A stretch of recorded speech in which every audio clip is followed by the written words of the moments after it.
Finally got through to you. You have. Well, all right, a long-time listener, first-time caller. Yes, ma'am. My name is Nicole. I'm from Sacramento, California. Right. The other night, you had made a statement. You were wondering what is causing all of these people to go out and shooting up a whole bunch of people. Right. Well, I have kind of an answer for you. Okay. When there is an incident, other people tend to follow.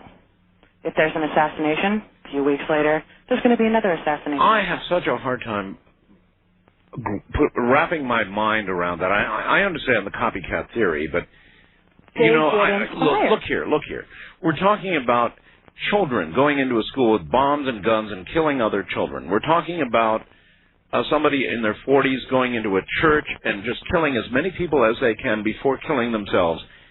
And I cannot get my mind around the concept that they're doing it because somebody else did it. I mean, they're not doing it because of it. They see that as a viable way to get forth their message. Somebody else did this. Wow. That might help me. To get their message out, huh? Whatever their message might be. Now, like in Littleford, the kids that were shooting their friends as they came through the woods is very much like Leopold and Loeb.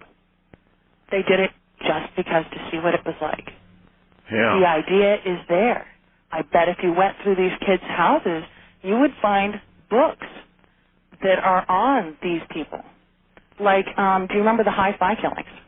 Mm-hmm. The Hi-Fi murders? I do, yes. They were inspired by the Dirty Harry, the second movie, with the bleach, with the hydrochloric acid from that scene when the pimp, gave the prostitute that bleach or the cleaning solution. Yeah. They were inspired by that. That is why they used that specific method. Well, that backs into the whole argument of, the media and the pop culture and all the rest of it. And I watch all that stuff. I watch movies that really are violent. I mean, I don't find it. It only affects those that are already criminally minded. It spurs them on. It's not going to affect, you and me. Right. It's going to affect those that already have that idea in their head. You're right. So what are we going to do? Are we going to stop Hollywood? Are we going to pass laws about what you can and cannot depict because somebody in Timbuktu is going to say, aha, here's the way I'm going to do it? No, what it is getting the awareness out to parents that it starts with them loving their children, teaching them the right things, and not abusing their children and bringing them up in such awful environments. Well, then how then do you account for the children that have not come from broken homes, ghetto existences, street life, all the rest of it? They've come up middle class or even sometimes better. Brothers who would kill their parents for the money, the inheritance, shotguns, blast them in half. People from good homes, even loving homes that just snap. I cannot explain those, but I'm sure there are some criminologists out there that could possibly shed some light on this.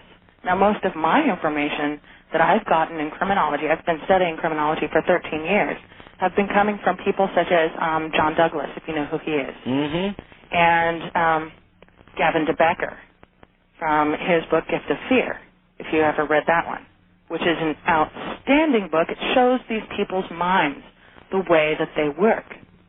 Now, and we all know that sometimes these people with high IQs also border on insanity. They walk that fine line. And then there's the medication thing. If they were on Prozac or Ritalin growing up. I know you had a show on there with Hilly Rose. Did a show on Prozac or something, yeah. Yeah, Dr. Tracy on there. But you know what? I don't buy that. I'm sorry, I don't buy it. There are a disproportionate number of people on these drugs that commit these crimes. But remember, these are the people who have been diagnosed with some sort of illness requiring that kind of drug. So I think suggesting that, gee whiz, that drug is actually causing the people to do this is way out of line. Oh, no, I'm not saying that they're compelled. They still have the brain capacity to choose. These people are not compelled by any means to do these acts. Yeah, but I don't like the suggestion that the drug itself is what is already there. Many more people, in my opinion, are helped by Prozac. Oh, yes. I think it also depends on your brain chemistry. That's right, people who are able to live stable lives who otherwise wouldn't be stable at all. I fully agree with you. I mean, look at the lady that was in Superman. I can't remember her name. Lois Lane. Yeah, Lois Lane. The lady who played her was bipolar.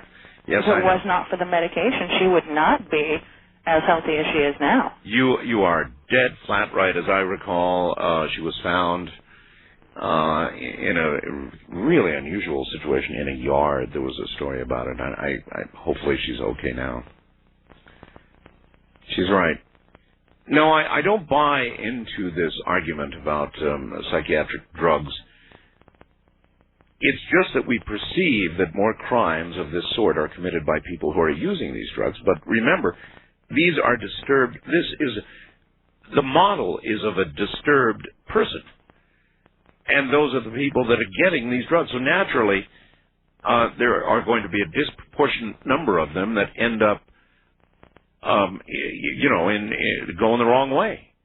The story that is not told in these scare tactics about these drugs is how many people are helped and live healthy, viable lives as a result of proper medication and dosage. And it's very important that they find the right level for that person.